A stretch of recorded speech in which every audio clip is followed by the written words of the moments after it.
Assalamualaikum warahmatullahi wabarakatuh. Salam sejahtera bagi kita semua. Selamat malam. Eee, Kami dari kelompok 6 akan mempresentasikan hasil kerja kelompok kami mengenai bab pendidikan anti korupsi. Kami dari jurusan Bahasa Jawa angkatan 2020 kelas 2020 C, maaf, 2020 B. Slide selanjutnya. Anggota kelompok 6, yang pertama ada saya sendiri, Salma Kurnia, NIM 34, yang kedua ada Rizka Alfianita, NIM 37, yang ketiga ada Ella Nuraini, NIM 53, dan yang keempat ada Alivia Risnadian, NIM 54. Slide selanjutnya, Mbak. Latar belakang adanya pendidikan anti korupsi. Korupsi kini telah menjadi suatu penyakit sosial yang terjadi di masyarakat. Lembaga Transparency International tahun 2007 melansir Indeks Persepsi Korupsi atau IPK Indonesia berada di urutan ke-143 dengan nilai 23.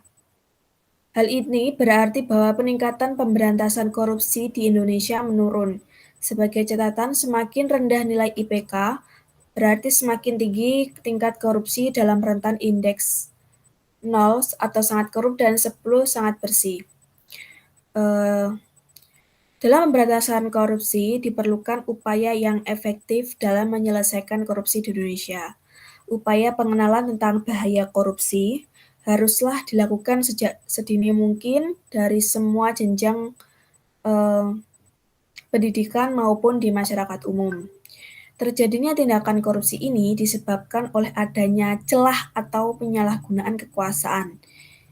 Hal ini bisa terjadi oleh siapa saja dan kapan saja. Biasanya dilakukan oleh orang-orang yang berada pada golongan elit dan terjadinya tindakan korupsi ini biasanya dalam skala yang besar atau abuse of power. Jadi upaya pencegahan korupsi yang dilakukan melalui pendidikan bisa berupa kampanye dan sosialisasi untuk di masyarakat umum tentang pendidikan anti korupsi. Hal ini sesuai dengan amanat Undang-Undang Nomor 30 Tahun 2002 tentang Komisi Pemberantasan Tindak Pidana Korupsi yang tercantum pada pasal 13 huruf C, yaitu berbunyi penyelenggaraan program pendidikan anti korupsi pada setiap jenjang pendidikan. Jadi inti dari materi pendidikan anti korupsi yang akan kita bahas ini adalah penanaman nilai-nilai luhur yang terdiri dari 9 nilai anti korupsi, yaitu tanggung jawab, jujur, sederhana, mandiri, kerja keras, adil, berani, dan peduli. Tak lupa juga dalam level internasional, PBB telah menetapkan konvensi menentang korupsi pada tanggal 31 Oktober 2003. Indonesia sebagai salah satu anggota PBB telah ikut menandatangani konvensi tersebut pada tanggal 18 Desember 2003. Hal ini berarti Indonesia akan ikut mendukung sesuai dengan wilayah kedaulatan yang dimiliki melakukan langkah-langkah konkret pemberantasan korupsi di mana saja pada jenjang apa saja. Slide selanjutnya akan dibacakan dan dijelaskan oleh rekan saya, Rizka.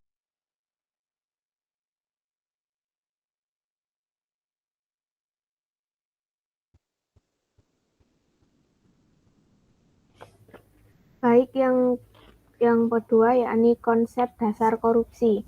Yang pertama ada definisi korupsi. Korupsi sendiri memiliki arti yang cukup banyak, yakni dari segi semantik, korupsi berasal dari perpaduan dua kata dalam bahasa Latin, yaitu com yang berarti bersama-sama dan rumpere yang berarti pecah atau jebol.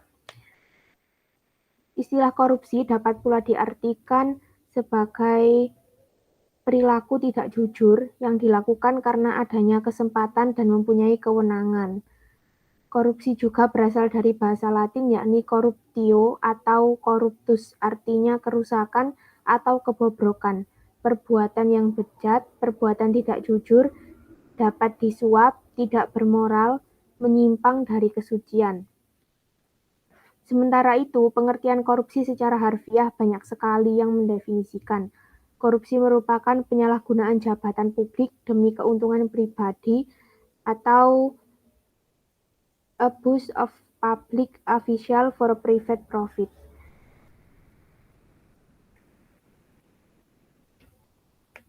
Dapat disimpulkan, maka pengertian korupsi sendiri yakni memiliki arti penyelewengan atau penggelapan yang berupa uang negara atau perusahaan untuk kepentingan pribadi atau orang lain. Korupsi merupakan perbuatan merugikan negara yang mempunyai implikasi dalam seluruh sektor kehidupan. Kemudian, korupsi dalam perspektif sejarah. Dalam konteks sejarah Indonesia, praktik korupsi telah ada sejak abad ke-17, yakni pada zaman Kerajaan Mataram Islam yang diawali dengan adanya upeti.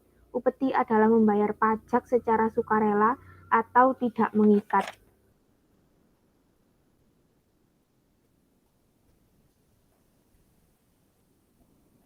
Dalam perkembangannya, upeti diartikan sebagai pajak pribadi dan pajak tambahan yang diserahkan kepada penguasa dengan frekuensi pembayaran sangat insidentil. Penyalahgunaan upeti berlanjut dan menjadi cikal bakal terjadinya korupsi hingga dipraktikkan kembali oleh VOC. Paparan dan contoh korupsi dalam perspektif sejarah menunjukkan dalam dimensi korupsi merupakan sebuah alur panjang yang sudah lama hidup dan berkembang bersama-sama dengan kebudayaan masyarakat Indonesia. Kebudayaan yang telah mengurat akar sudah membudaya dalam masyarakat. Untuk itu, sebagai antitesisnya juga harus dihadapi dengan budaya anti korupsi pula. Budaya anti korupsi setidaknya dapat digunakan untuk mengurangi sedikit demi sedikit perilaku korupsi yang terjadi di Indonesia. Selanjutnya akan dibacakan oleh teman saya.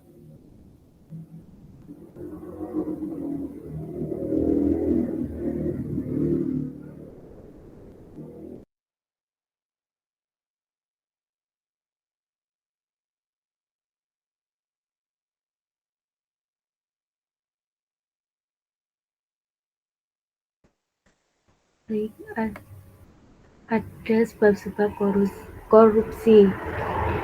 Menurut Sarwono pada tahun 2006, sebab-sebab korupsi terdiri dari pertama, dorongan dari dalam diri sendiri atau internal individu seperti kehendak, hasrat, dan kemauan. Dan yang kedua, stimulus dari luar atau eksternal individu, seperti lemahnya pengawasan dan ajakan dari teman-teman. Slide selanjutnya.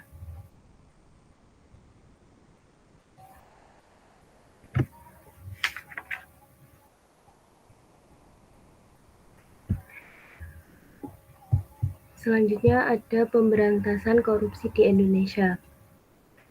Langkah-langkah untuk mengenali hambatan dalam pemberantasan korupsi telah dilakukan dalam rapat koordinasi pengawasan tingkat nasional di Bali tahun 2002. Indonesia mengalami berbagai hambatan yang dikelompokkan. Yang pertama, ada hambatan struktural. Hambatan yang bersumber dari praktik-praktik penyelenggaraan negara yang membuat penanganan tindak pidana korupsi tidak berjalan semestinya. Termasuk dalam kelompok ini diantaranya meliputi egoisme sektoral dan institusional yang menjerumus pada pengajuan dana sebanyak-banyaknya untuk sektor dan instansinya tanpa memperhatikan kebutuhan nasional secara keseluruhan serta berupaya menutup-nutupi penyimpangan-penyimpangan yang terdapat di sektor dan instansi yang bersangkutan. Belum berfungsinya fungsi pengawasan secara efektif. Lemahnya koordinasi antara aparat pengawasan dan aparat penegak hukum, serta lemahnya sistem pengendalian intern yang memiliki korelasi positif dengan berbagai penyimpangan dan inefisiensi dalam pengelolaan kekayaan negara dan rendahnya kualitas pelayanan publik. Yang kedua ada hambatan kultural. Hambatan bersumber dari kebiasaan negatif yang berkembang di masyarakat. Termasuk dalam kelompok ini diantaranya meliputi masih adanya sikap sungkan dan toleran di antara aparatur pemerintah yang dapat menghambat penanganan tindak pidana korupsi. Kurang terbukanya pimpinan instansi sehingga sering terkesan toleran dan melindungi pelaku korupsi. Campur tangan eksekutif, legislatif, dan yudikatif dalam penanganan tindak pidana korupsi. Rendahnya komitmen untuk menangani korupsi secara tegas dan tuntas. Serta sikap permisif atau masa bodoh sebagian besar masyarakat terhadap upaya pemberantasan korupsi. Yang ketiga, ada hambatan instrumental. Hambatan yang bersumber dari kurangnya instrumen pendukung dalam bentuk peraturan perundang-undang yang membuat penanganan tipikor tidak berjalan semestinya. Termasuk dalam kelompok ini diantaranya meliputi masih banyaknya peraturan perundang-undangan yang tumpang tindih sehingga menimbulkan tindakan koruptif berupa penggelembungan dana di lingkungan instansi pemerintah. Belum adanya single identification number atau suatu identifikasi yang berlaku untuk semua keperluan masyarakat. Contohnya SIM, pajak, bank, dan lain-lain, yang mampu mengurangi peluang penyalahgunaan oleh setiap anggota masyarakat. Lemahnya penegakan hukum penanganan korupsi, belum adanya sanksi yang tegas bagi aparat pengawasan dan aparat penegak hukum, sulitnya pembuktian terhadap tindak pidana korupsi, serta lambannya proses penanganan korupsi sampai dengan penjatuhan hukuman. Dan yang terakhir ada hambatan manajemen. Hambatan yang bersumber dari diabaikannya atau tidak diterapkannya prinsip-prinsip manajemen yang baik atau komitmen tidak dilaksanakan secara adil, transparan, dan akuntabel yang membuat penanganan tindak pidana korupsi tidak berjalan sebagaimana mestinya. Termasuk dalam kelompok ini diantaranya meliputi kurang komitmennya manajemen atau pemerintah dalam menindaklanjuti hasil pengawasan, lemahnya koordinasi baik di antara aparat pengawasan maupun antara aparat pengawasan dan aparat penegak hukum, kurangnya dukungan teknologi informasi dalam penyelenggaraan pemerintahan, tidak independennya organisasi pengawasan, kurang profesionalnya sebagian besar aparat pengawasan, kurang adanya dukungan sistem dan prosedur pengawasan dalam penanganan korupsi, serta tidak memadainya sistem kepegawaian di antaranya sistem rekrutmen, rendahnya gaji formal PNS, penilaian kinerja, dan reward and punishment.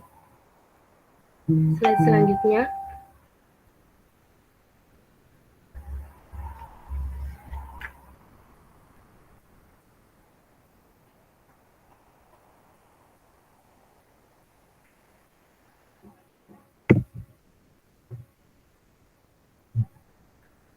Strategi pemberantasan korupsi.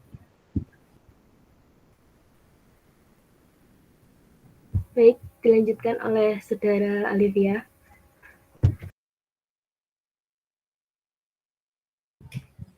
Selanjutnya ada strategi pemberantasan korupsi. Yang pertama ada strategi pembangunan kelembagaan. Yang kedua ada strategi penindakan. Yang ketiga ada strategi pencegahan.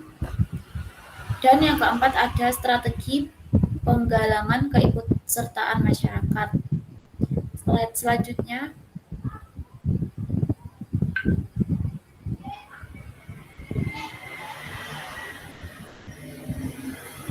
Pendidikan anti korupsi atau PAK. Pendidikan anti korupsi merupakan tindakan untuk mengendalikan dan mengurangi korupsi, berupa keseluruhan upaya untuk mendorong generasi mendatang untuk mengembangkan sikap menolak secara tegas terhadap setiap bentuk korupsi.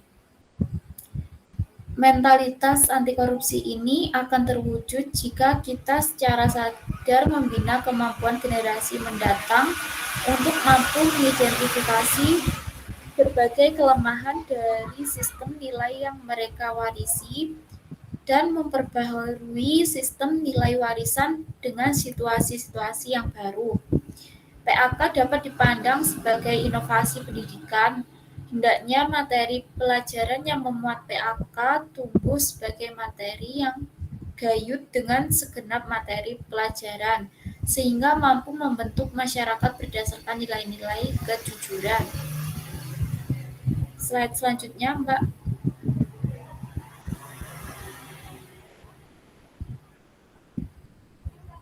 Selanjutnya ada tujuan umum pendidikan anti korupsi. Tujuan umum pendidikan anti korupsi dibagi menjadi 3. Yang pertama, pembentukan pengetahuan dan pemahaman mengenai bentuk korupsi dan aspek-aspeknya. Yang kedua, pengubahan persepsi dan sikap terhadap korupsi. Dan pembentukan keterampilan serta kecakapan baru yang ditujukan untuk melawan korupsi. PAK dalam jangka panjang akan memberikan sumbangan pada keberlangsungan sistem integrasi nasional dan program anti korupsi. Dalam jangka pendek adalah pembangunan kemauan politik bangsa Indonesia untuk memerangi korupsi. Dalam pandangan Kin, materi PAK di sekolah antara lain adalah 1. Apa dan di mana korupsi itu, 2. Isu moral, dan 3. Korupsi dan hak asasi manusia. 4. Memerangi korupsi, 5. Korupsi dan ekonomi pasar, 6. Korupsi dan hukum, dan 7. Korupsi masyarakat demokrasi. Baik, selanjutnya.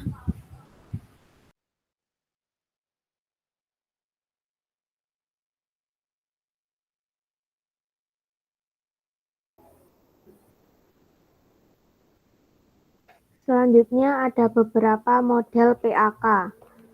Yang pertama adalah menurut John S. Tequah, adanya komitmen kepemimpinan politik yang kuat dan sikap anti korupsi. Kemudian strategi yang disusun dalam pemberantasan korupsi secara komprehensif. Kemudian ada lembaga anti korupsi harus anti suap. Lembaga anti korupsi harus digeser dari kepolisian. Mengurangi peluang terjadinya korupsi di beberapa lembaga seperti Bea Cukai, imigrasi, dan lain-lain. Dan yang terakhir, menaikkan gaji pegawai pemerintah. Kemudian model PAK menurut Bank Dunia, yakni yang pertama strategi kompetitif sektor, yang kedua strategi political accountability, yang ketiga strategi civil society participation, yang keempat strategi institutional restraints on power, dan yang kelima strategi public sector management. Sekian presentasi tentang pendidikan anti korupsi dari kami kelompok 6 dari kelas 2020B. Mohon maaf apabila jika ada salah kata. Saya akhiri. Wassalamualaikum warahmatullahi wabarakatuh.